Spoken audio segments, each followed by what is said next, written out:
तो क्या केवल मंजू पहले था, मोहिनी अब जुड़ा है क्या? जी।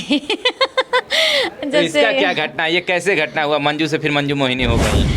जी, मेरा शौक बचपन से ही था गीत गाने का। और मैं गा भी रही थी वहाँ स्कूल में जब मैं प्राइमरी। हार बेटिया पापा रुपया के खातिर जरी तोहार बेटिया। ज़्यादा प्रोग्राम से पैसा कमा लेती हूँ। मेरा स्टेज शो भी रहता है हर शादी विवाह, तिलक, बर्थडे पार्टी में, हर पार्टी में। प्रोग्राम कराना चाहे तो कैसे कांटेक्ट कर सकता है? जी, मेरा यूट्यूब के अनुसार मैं ही हुई थी। मैं 3 ही महीने की थी तभी मेरे पापा गुजर गए, तो उनके मायके वाले ने दूसरी जगह शादी की। जब बच्चियाँ जानकार होती हैं तो उन्हें पता लगता है कि माँ बाप क्या चीज़ होती हैं। उनका प्यार दुलार साया इस ज़िंदगी में सबसे महत्व रखता है, सबसे ज़्यादा महत्व रखता है। हम लोग जौनपुर में हैं और जैसा कि मंजू मोहिनी का गाना बड़ा तेज़ी से आजकल वायरल हो रहा है। फिलहाल हमारे कैमरे के फ्रेम में है और जितने भी लोग यहाँ पर बात करने इनसे आ रहे हैं केवल उस गीत को जो कि सुन करके केवल जा रहे हैं। लेकिन फिलहाल हम लोग इनके जो है कि थोड़ा सा हिस्ट्री के बारे में जानना चाहेंगे कि ये कैसे यूट्यूब प्लेटफॉर्म पर आई थी और कैसे फिर वायरल हुआ इनका पहला गाना, और यूट्यूब के पहले ये क्या क्या करती थी। चूँकि यूट्यूब के आने के बाद लोगों की ज़िंदगी बदल जाती है। यूट्यूब अगर मेहरबान हो गया और अब पब्लिक का प्यार मिलने लगा तो ज़िंदगी बदल जाती है। फिलहाल इनके साथ भी यही हुआ है और अब काफ़ी तेज़ी से वायरल हो रही है और बड़ा चर्चा का इसमें विषय बनी हुई है मंजू मोहिनी जी। फिलहाल कैमरे के फ्रेम में है, हम चाहेंगे कि अपना इंट्रोडक्शन अपने मुख से जो है दर्शकों को बताएं। जी, मेरा नाम मंजू मोहिनी है और मंजू मोहिनी ऑफिशियल करके मेरा यूट्यूब चैनल। आप सब ने उस चैनल पर ढेर सारा प्यार दुलार आशीर्वाद दिया, उसके लिए बहुत बहुत धन्यवाद। अपना प्यार दुलार आशीर्वाद ऐसे ही बरकरार रखिएगा, मेरी आप सबसे यही उम्मीद है। और मेरे सभी गीत कैसे लग रहे हैं आप सब कमेंट के माध्यम से ज़रूर बताइएगा। गीत आप जैसे हमने कहा कि अभी अवधि गीत आप लोग गाते हैं, तो अवधि गीत में किस किस प्रकार के आपके गीत इस चैनल पर अपलोड होते हैं? अवधि गीत में चुटकुल्ले गीत, गारी गीत, मंडप गीत, खिचड़ी गीत, और जो दूल्हा आंगन में सुबह जाता है, जी, दही वगैरह खिलाया जाता है, उस पर ऐसे ऐसे गीत। फिलहाल मतलब समाज को एक आईना दिखाने का काम है। और फिलहाल हम आपसे जानना चाहेंगे कि अभी आप फिलहाल यूट्यूब प्लेटफॉर्म पर और काफ़ी वायरल भी चल रही हैं, और हम आपसे जानना चाहेंगे जब यूट्यूब पर आप नहीं थी तो इसके पहले क्या किया करती थी? इसके पहले जी, इसके पहले अब वही घर में औरतों का क्या काम होता है, खाना बनाना, खाना, बर्तन धोना, झाड़ू पोछा करना और बच्चों को देखना, परिवार को संभालना, यही सब जिम्मेदारियाँ वो अब भी है, लेकिन साथ में झेल रही हूँ। बहुत मेहनत करना पड़ता है, तब तो उतना ही करना पड़ता था, लेकिन अब यूट्यूब के लिए ढेर सारा काम, बहुत ज़्यादा मैंने काम करना पड़ता है। अब फिलहाल जैसे कि अभी आप बता रहे हैं कि गृहिणी थी पहले, तो ये विचार में कैसे आया कि हमको यूट्यूब पर आना चाहिए, इस प्रकार के गीत गाने चाहिए, और जो भी आगे की प्रक्रिया इस समय चल रही है, ये सब कैसे मन में विचार आया था? जी, मेरा शौक बचपन से ही था गीत गाने का और मैं गा भी रही थी वहाँ स्कूल में जब मैं प्राइमरी में पढ़ी हूँ। तो प्राइमरी में वहाँ गाती थी, जब बड़े क्लास में गई वहाँ भी गाती थी। हमारे सर जी हमको बहुत मानते थे, मेरा नाम था कि मंजू बहुत अच्छा गाना गाती है। तो क्या केवल मंजू पहले था, मोहिनी अब जुड़ा है क्या? जी। तो इसका क्या घटना, ये कैसे घटना हुआ, मंजू से फिर मंजू मोहिनी हो गई? जी, मैंने यूट्यूब चैनल जब बनाना शुरू किया तो सोचा कि कुछ टाइटल आगे लगा देते हैं, ऐसे मंजू सिर्फ खाली खाली दिख रहा है ना, तो मैंने नाम के आगे मंजू मोहिनी लगा दिया। अच्छा, थोड़ा सा हम ये जानना चाहेंगे आपसे, यूट्यूब पर मतलब अपने ही विचार से आए, ये कोई सलाह दिया, फिर घर का परमिशन मिला, कैसे ये सब पूरी घटनाएं हुई हैं? नहीं, ये तो मेरे ही मन में विचार आया, जो मेरे पास वो बड़ी वाली मोबाइल आई तो मैंने सबको देखा मोबाइल में, तो एक मैं सबसे पहले किसे देखकर मैंने लालाहित हुई थी कि मैं भी इस तरह से दिखूं। लाल बाबू जो तब वो छोटा सा था, पहला गाना जो उसका आया था, एक सूरज कब दूर गगन से, उसको गीतबद्ध कर दीजिए। उसी धुन पे था, कैसे है, मैंने सैड गीत है, हमको याद नहीं है। जी, जी, जी। वही गीत मैं स्टूडियो में डायरेक्ट गा रहे थे। छोटे से थे, 8 साल के। तो मैं उनको देख रही थी, तो मैं सोच रही थी जैसे उसमें बता भी रहे थे कि देखिए मैंने गांव के लड़के हैं, ऐसे ऐसे हैं, तो मैं सोची मैं भी तो गांव से हूँ तो मैं भी गा सकती हूँ। मैं तो वैसे सोचती थी, तो बड़े बड़े सिंगर सिर्फ गा सकते हैं, मोबाइल में दिख सकते हैं, माने गांव के कोई लोग नहीं दिख सकते हैं। तो मुझे समझ में आया कि गांव के लोग भी उसमें आ सकते हैं, मोबाइल में दिख सकते हैं। तो मैं कही अपने हस्बैंड से कि ऐसे मैं भी तो गीत गा सकती हूँ, मोबाइल में आ सकती हूँ, मोबाइल में सब मुझे देख सकते हैं। तो कहे कि ठीक है, लेकिन अब इस बारे में हमको भी नहीं पता है, आपको भी नहीं पता है कहाँ से कैसे गाया जाएगा। मैंने ये स्टूडियो के बारे में ये सब कुछ नहीं पता था। तो एक हमारे रिश्तेदार थे, हम कहे अगर आप इजाज़त दीजिए तो हम, एक हमारे रिश्तेदार बनारस में रहते हैं, तो बनारस में लोग कहते हैं कि ज़्यादा स्टूडियो है, वहीं पे सब गाने के लिए जाते हैं। तो कहे ठीक है, अगर आपकी इच्छा है तो हम भी सपोर्ट करेंगे। तो मैं वहाँ बनारस गई, उनको लेकर बात करके, तो वहाँ 2 गीत पांडेपुर स्टूडियो में रिकॉर्ड हुआ। 2 गीत, एक माता रानी का, एक भोले बाबा का। वो मेरा गीत भोले बाबा का एक ही दिन में 1 लाख गया था। अच्छा। दूसरा गीत था, बहुत ढेर सारा प्यार दुलार आशीर्वाद मिला, बहुत अच्छा लगा हमको। तो उस गीत को भी सुनाना चाहेंगे दर्शकों को?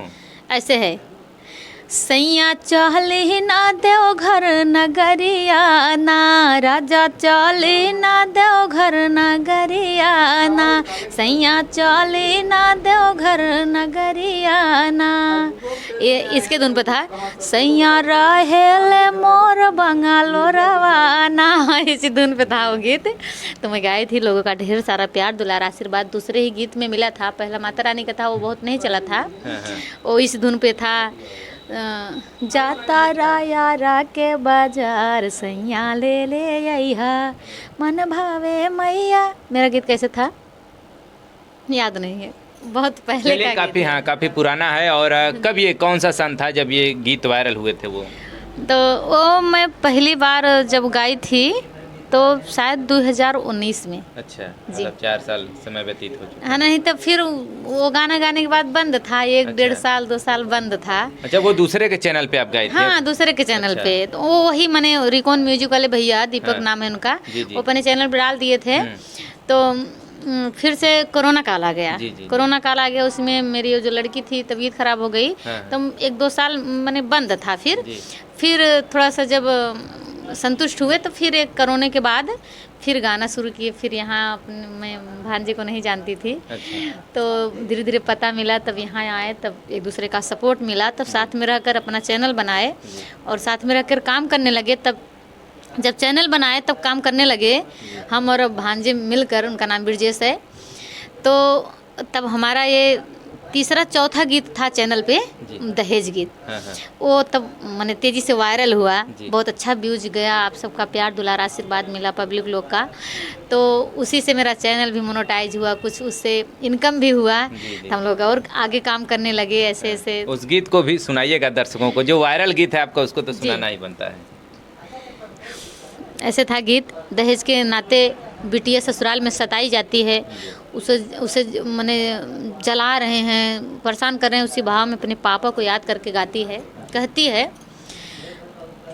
पापा रुपया के खातिर जरी तोहार बिटिया, पापा रुपया के खातिर जरी तोहार बिटिया, तोहार बिटिया हो तोहार बिटिया, तोहार बिटिया हो तोहार बिटिया, पापा रुपया के खातिर जरी तोहार बिटिया, तोहरे हम बनवा के रहली हिरनिया, खत्म होत बाटे पापा हमारे कहानिया, आई के समेटायब मोर मटिया, आई के समेटायब मोर मटिया, पापा रुपया के खातिर जरी तोहार बिटिया,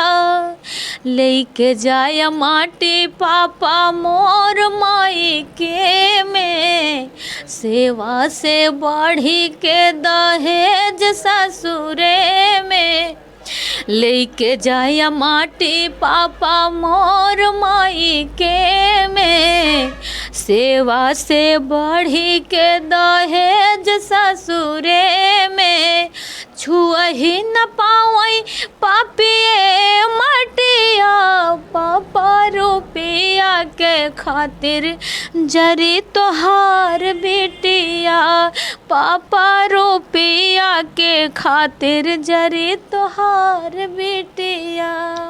तो देखा आपने कितना दर्द भरा गीत था और यही गीत इनका वायरल हुआ था, तब से इनका चैनल जो है बूस्टर जैसे लग गया। फिर उसके बाद से लगातार इनके गाने और तेज़ी से वायरल होते चले गए, फिर ऐसे ही क्रम आगे लगातार चलता गया। जी जी, लोगों का प्यार दुलार आशीर्वाद ऐसे ही बना रहा है मेरे ऊपर और मुझे बहुत खुशियाँ मिली आप सबके प्यार दुलार आशीर्वाद से, क्योंकि मैं आप सबके प्यार दुलार आशीर्वाद के बिना अधूरी थी। जी। जो आपने पूरी की, बहुत बहुत धन्यवाद इसके लिए। अभी तक आपने यूट्यूब के इनकम से अभी तक आपने क्या क्या किया है?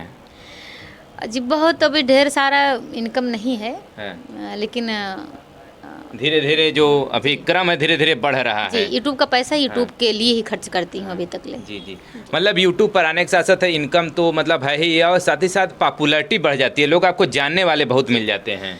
और मैं यूट्यूब से ज़्यादा प्रोग्राम से पैसा कमा लेती हूँ। मेरा स्टेज शो भी रहता है, हर शादी विवाह तिलक बर्थडे पार्टी में, हर पार्टी में मेरा प्रोग्राम रहता है आप सबकी कृपा से। अच्छा। तो प्रोग्राम से ढेर सारा पैसा कमा लेती अच्छा, अगर कोई आपसे प्रोग्राम कराना चाहे तो कैसे कांटेक्ट कर सकता है? जी, मेरा यूट्यूब चैनल पे जाएंगे, नीचे डिस्क्रिप्शन में जो होता है नंबर दिए हैं हम। अच्छा। तो उससे नंबर निकाल के फ़ोन कर सकते हैं। तो क्या मतलब जौनपुर में ही या फिर यूपी में कहीं भी? छत्तीसगढ़, गुड़गांव, दिल्ली तक गई हूँ। क्या बात है, मतलब पूरे भारत में कहीं भी, जैसे अगर गीत आपको पसंद है, अगर स्टेज शो करवाना चाहते हैं, किसी प्रकार का प्रोग्राम कराना चाहते हैं, तो आप जो है कि इनसे संपर्क कर सकते हैं। इनके चैनल के डिस्क्रिप्शन में वो नंबर दिया गया, वहाँ से उनसे कॉल करके फिलहाल देख सकते हैं। और कुछ और बताना चाहेंगे अपनी ज़िंदगी के बारे में? यूट्यूब का जो सफ़र चला था, कभी हताशा भी हाथ लगती है, कभी खुशी होती है, कभी हताशा भी लगती है, कैसे कभी ऐसा भी आपके जीवन में ऐसी घटना आई कि हाँ यूट्यूब को छोड़ देना चाहिए, या फिर कुछ ऐसी घटनाएं आपके बीच में आई थी? नहीं, मेरा संगीत से इतना ज़्यादा लगाव है कि चाहे कोई भी समस्याएं हालांकि बहुत ढेर सारी आई, लेकिन ये मन में नहीं आया कि मैं यूट्यूब का काम करना छोड़ दूँ। मैं कहीं की लगी रहूँगी, चाहे जैसे भी, चाहे जिस हाल में मैंने झेलना पड़ेगा, मैं यूट्यूब और अपना संगीत कभी नहीं छोड़ूंगी। यूट्यूब भी एक ऐसा प्लेटफार्म है कि बीच में कभी निराशा भी होती है, लेकिन कभी आप निराश नहीं हो सकते हैं, आगे कभी न कभी आपको बूस्ट यूट्यूब जरूर देता है। जी, बिल्कुल। जैसे फिलहाल इस समय आपको कुछ ज़्यादा ही इस समय लोग कहिए बूस्ट मिल गया है, और लगातार जो इनकी पॉपुलैरिटी बहुत तेजी के साथ आजकल बढ़ रही है। जी, लोगों का प्यार दुलार आशीर्वाद इस समय बहुत ढेर ज़्यादा मिल रहा है और बहुत अच्छा लग रहा है।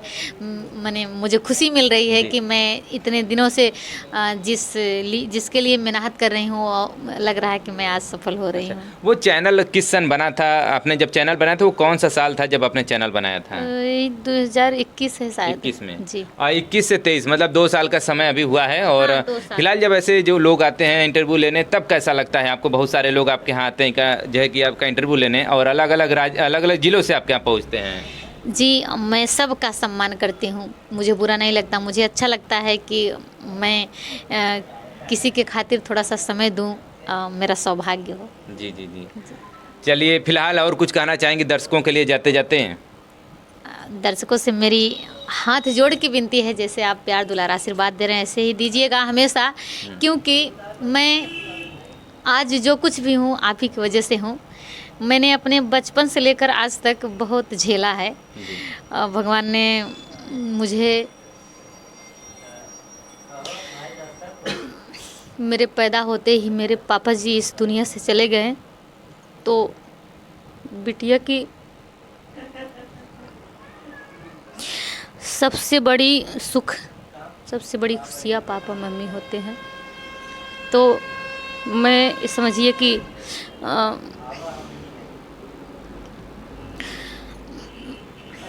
जिसके ऊपर माँ बाप का साया नहीं रहता है, वो इस दुनिया में बिल्कुल अधूरा है, माँ और पिता के बिना।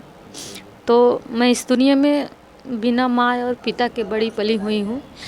हालांकि मेरे परिवार में मेरे दादा दादी चाचा तो क्या चाची, माता जी भी मतलब देहांत हो गया था क्या? नहीं, तो मैंने वो रीति रिवाज के अनुसार मैं ही हुई थी। मैं 3 ही महीने की थी तभी मेरे पापा गुजर गए, तो उनके मायके वाले ने दूसरी जगह शादी कर दी। अच्छा, माता जी। और आप अपने फिर दादा के साथ? मैं वहीं, मेरे दादा दादी मुझे नहीं जाने दिए। फिलहाल मेरे चाचा चाची भी 3 हैं। लोगों ने ढेर सारा प्यार दुलार आशीर्वाद दिया, ऐसी बात नहीं है, लेकिन जब बच्चियाँ जानकार होती हैं तो उन्हें पता लगता है कि माँ बाप क्या चीज़ होती है। उनका प्यार दुलार साया इस ज़िंदगी में सबसे महत्व रखता है, सबसे ज़्यादा महत्व रखता है। तब मुझे वो प्यार दुलार नहीं मिला है, लेकिन आज आप सबके वजह से, आप सबकी कृपा से जो खुशियाँ मिल रही हैं, मैं उन सब दुखों को भूल जाती हूँ आप सबके सामने। जी। तो जैसे कि अभी आपके दादा और दादी ने ही आपको पाल पोस करके बड़ा किया इतना, जी और शादी ब्याह भी उन्होंने ही किया है। हाँ, दादा दादी चाचा चाची सब ने किया है मिल के, मेरा हर तरह से सपोर्ट किए, मुझे पढ़ाए, मेरा बीए कंप्लीट करवाए, जी। और तब मेरी शादी किए। मैं ससुराल में आई, ससुराल में भी सब अच्छे थे, मेरे ससुर नहीं थे यहाँ भी, अच्छा अच्छा। लेकिन सासू माँ है और बहुत अच्छी हैं, सासू हैं, देवरानी जेठानी जी। हैं, और पति बहुत अच्छे हैं। पति क्या करते हैं? जी घर पे ही रहते हैं अपना, खेती जी जी खेती बाड़ी अपना, करते जी। हैं। जी। चलिए, मतलब समझिए कि इस प्रकार से इनका संघर्ष रहा है, और संघर्ष के बाद आज जो मुकाम इन्होंने हासिल किया है किसी से छिपा नहीं है, और जितने लोगों का प्यार मिला आप देख ही पा रहे हैं। और पॉपुलैरिटी आजकल इनकी इतनी ज़्यादा बढ़ गई है कि लोग इंटरव्यू लेने के लिए काफ़ी लंबी लंबी लाइन लगा करके इंतज़ार भी करते हैं। और फिलहाल देखिए हमारे साथ थी मंजू मोहिनी जी, जो कि जौनपुर से बिलोंग करती हैं और स्टेज शो वगैरह भी करते हैं। यूट्यूब पर भी फिलहाल इनके गाने काफ़ी तेज़ी से वायरल हो रहे हैं, और यूट्यूब का पावर आपने देखा ही, तमाम हम वीडियो आगे भी करते आ रहे हैं यूट्यूब को लेकर के।